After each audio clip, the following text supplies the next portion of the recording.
بلا ٹائمز میں خوش آمدید۔ بحیر احمر یعنی لال ساگر اب نیا میدان جنگ بننے جا رہا ہے۔ حوثیوں کے حملوں سے نمٹنے کے لیے امریکہ نے پوری تیاری کر لی ہے۔ بار بار حوثیوں کو دھمکی دی جا رہی ہے اور اب 13 ممالک کے دستخط کے ساتھ امریکہ نے مشترکہ اعلان جاری کر دیا ہے اور ایک مشترکہ فورس تشکیل دینے کا جو امریکہ کا اعلان تھا اس پر عمل کرنا شروع کر دیا ہے۔ دوسری طرف حوثی بھی پیچھے ہٹنے کو تیار نہیں ہے۔ امریکہ کی طرف سے دعویٰ سامنے آیا ہے کہ حوثیوں نے ابھی تک بحیر احمر میں 25 سے زیادہ جہازوں کو نشانہ بنایا ہے، 25 سے زیادہ جہازوں پر حملہ کیا ہے۔ حوثیوں کی وجہ سے دنیا کی بڑی بڑی کمپنیوں نے اپنی شپنگ سروسز کو بند کر دیا ہے۔ وہ افریقہ کے روٹ سے اپنے جہازوں کو گزار رہے ہیں۔ نہر سوئز اور باب المندب کے علاقے سے جو جہاز گزر رہے تھے وہ جہاز اب گزرنے بند ہو گئے ہیں، کیونکہ یہ جو افریقہ کا روٹ ہے وہ 30-31 دن لمبا ہو جاتا ہے، جبکہ یہاں 30 سے 40 دنوں کی بچت ہوتی ہے اس راستہ سے گزرنے میں۔ دنیا کے ٹرانسپورٹ کا سب سے زیادہ جو حصہ ہے وہ اسی سے گزرتا ہے، یعنی 10% سے زیادہ نقل و حمل اسی بحیر احمر سے ہوتے ہیں۔ بقیہ میں پوری دنیا تقسیم ہے، تو پوری دنیا کا اربوں کھربوں کا نقصان ہو رہا ہے اور یہ سب حوثیوں نے کیا۔ اس لیے حوثیوں پر اب امریکہ نے حملہ کرنے کا پلان بنایا اور پچھلے دنوں حوثیوں پر ایک حملہ کر کے ان کی کشتی کو ڈبو کر ان کے 10 لڑاکوں کو شہید بھی کر دیا ہے۔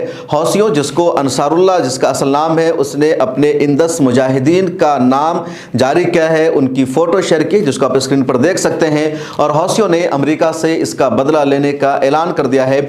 حال ہی میں ایک خبر سامنے آئی ہے، یعنی جس وقت ہم یہ ویڈیو شوٹ کر رہے ہیں اس سے کچھ دیر پہلے ہی انٹرنیشنل میڈیا نے یہ خبر جاری کیا جس میں بتایا گیا کہ بحیر احمر میں امریکی بحری بیڑا کے نزدیک ایک کشتی میں دھماکہ ہوا اور یہ کشتی دھواں میں تبدیل ہو گئی اور امریکی بحری بیڑا اس سے بالکل نزدیک تھا۔ حالانکہ امریکہ کا یہ دعویٰ سامنے آیا ہے، امریکہ کا کہنا ہے کہ اس سے ہمارا کسی طرح کا کوئی نقصان نہیں ہوا ہے، لیکن یہ سچ ہے کہ یہ حوثیوں کی طرف سے بھیجی گئی کشتی تھی اور ہمیں ہی نشانہ بنانے کے لیے کیا گیا تھا، لیکن ہمارا کوئی نقصان نہیں پہنچا ہے۔ یہ امریکہ کا دعویٰ، حالانکہ امریکہ کئی مرتبہ اپنے نقصان کو چھپانے کی کوشش کرتا ہے تاکہ اس کی دنیا میں جگہ سائی نہ ہو۔ امریکہ نے شروع میں حوثیوں سے نمٹنے کے لیے 22 ممالک پر مشتمل فورس بنانے کا اعلان کیا تھا، لیکن دنیا کے کئی ممالک نے امریکہ کا ساتھ دینے سے اعلان کر دیا، جس میں سعودی عرب شامل ہے، قطر شامل ہے، اس کے علاوہ دنیا کے کئی بڑے بڑے ممالک شامل ہے، روس شامل ہے، چین شامل ہے، اور بہت کوشش کے بعد ایک ہفتہ تک لگاتار جد و جہد کرنے کے بعد امریکہ کا ساتھ دینے والے صرف 13 ممالک بچے اور ان 13 ملکوں کے ساتھ امریکہ نے حوثیوں سے نمٹنے کے لیے فورس تشکیل دینے کا اعلان کیا، جس میں آسٹریلیا شامل ہے، ڈنمارک شامل ہے، جرمنی شامل ہے، اٹلی شامل ہے، برطانیہ، بیلجیم اور نیوزی لینڈ شامل ہے۔ مسلم ممالک میں صرف بحرین ہے امریکہ کے ساتھ۔ تو اس طرح 13 ممالک کے دستخط کے ساتھ امریکہ نے جوائنٹ اسٹیٹمنٹ جاری کیا ہے، حوثیوں کو خبردار کیا ہے کہ وہ آئندہ بحیر احمر میں حملہ نہ کرے، ورنہ فورس کی تشکیل دی جا رہی ہے اور اس کے ذریعے حملہ کیا جائے گا۔ ایک سوال جو آپ کے ذہن میں ہوگا کہ آخر 20 سے 22 ممالک کی فورس بنانے کا امریکہ نے اعلان کیا، پھر 13 ممالک ہی امریکہ کے ساتھ کیوں آئے، کئی بڑے ممالک کیوں نہیں آئے؟ تو اس کی وجہ صاف ہے کہ پچھلے دنوں ماضی میں امریکہ نے طالبان پر حملہ کرنے کے لیے 40 سے زیادہ ممالک کی فورس تشکیل دیا تھا۔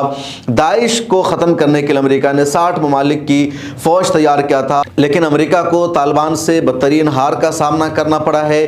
داعش کو ابھی تک امریکہ ختم نہیں کر سکا ہے، بلکہ داعش کا اثر و رسوخ کئی ملکوں میں لگاتار بڑھتا جا رہا ہے۔ تو شاید یہی وجہ ہے کہ امریکہ کے ساتھ کام کرنے میں اب دنیا کے کئی بڑے دیشوں کی دلچسپی نہیں رہی، اور اب امریکہ بھی اس بات کو محسوس کر رہا ہے کہ اس کی حیثیت پہلے جیسی نہیں رہ گئی ہے۔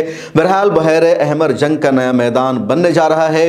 حوثیوں نے کہا کہ ہم پیچھے ہٹنے والے نہیں ہیں، ہمارا حملہ جاری رہے گا۔ پہلے ہم صرف غزہ کے لیے لڑ رہے تھے، وہاں کے لوگوں کی آزادی کے لیے لڑ رہے تھے۔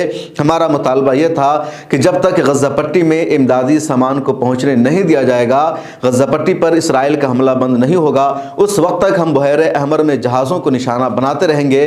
لیکن اب ہمارے 10 لڑاکوں کو بھی شہید کر دیا گیا ہے، ہم اس کا بھی بدلہ لیں گے، اور جب تک ہم بدلہ نہیں لیں گے امریکہ سے، ہم اپنے قدم پیچھے ہٹانے والے نہیں ہیں۔ اس ویڈیو میں اتنا ہی، پھر ملاقات ہوگی۔ آپ اپنا خیال رکھیے۔